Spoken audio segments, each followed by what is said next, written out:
السلام علیکم دوستو پچھلی ویڈیو میں ہم نے یہ جانا کہ حضرت آدم علیہ السلام سے پہلے اللہ رب العزت نے دنیا میں کیا بنایا، زمین اور آسمان کی پیدائش کب ہوئی۔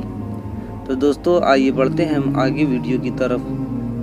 اللہ تعالیٰ نے انسان کی تخلیق فرشتوں کے سپرد نہ کی، بلکہ انسان کو خود ایک مورتی کی صورت میں ڈالا۔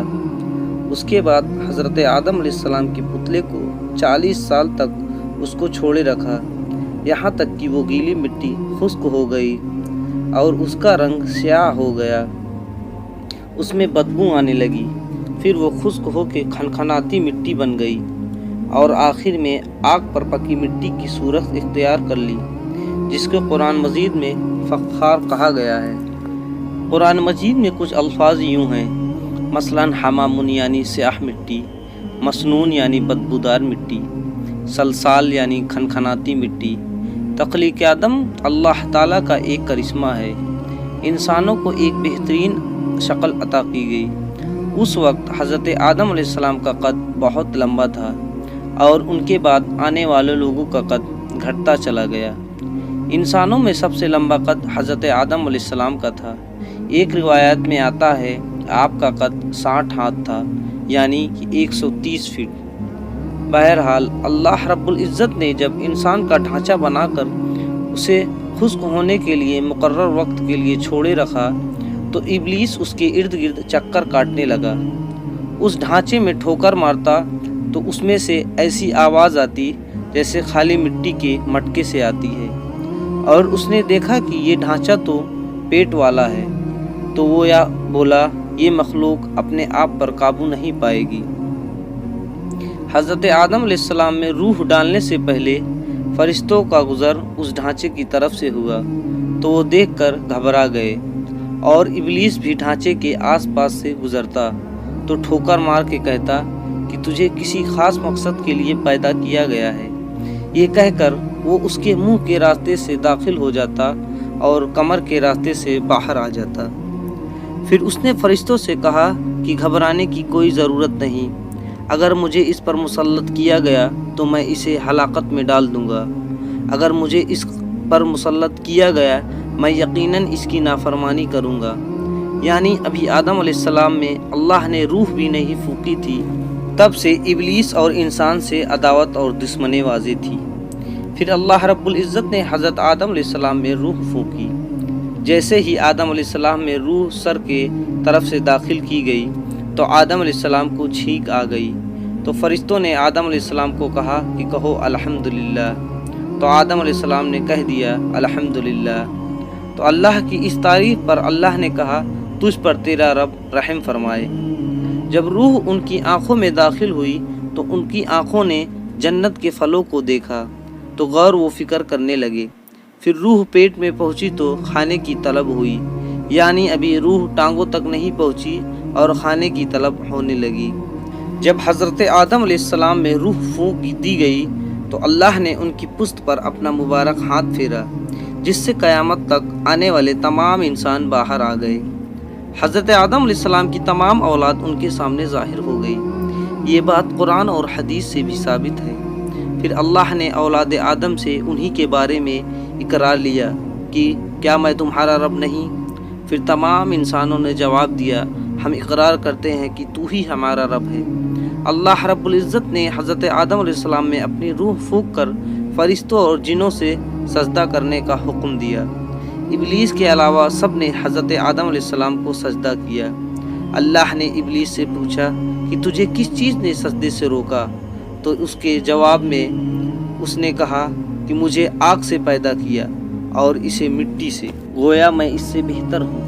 اللہ نے اس کی اس سرکشی پر اسے سزا دیتے ہوئے فرمایا اس جنت سے اتر جا، تجھے کوئی حق حاصل نہیں کہ تو جنت میں رہ کر تکبر حاصل کرے۔ ابلیس نے جواب میں کہا مجھے قیامت تک مہلت دے دیجئے، یعنی کہ اتنی لمبی عمر دے دیجئے کہ قیامت تک مجھے موت نہ آئے۔ اللہ رب العزت نے فرمایا جا تجھے ایک مقرر وقت تک مہلت دے دی گئی ہے۔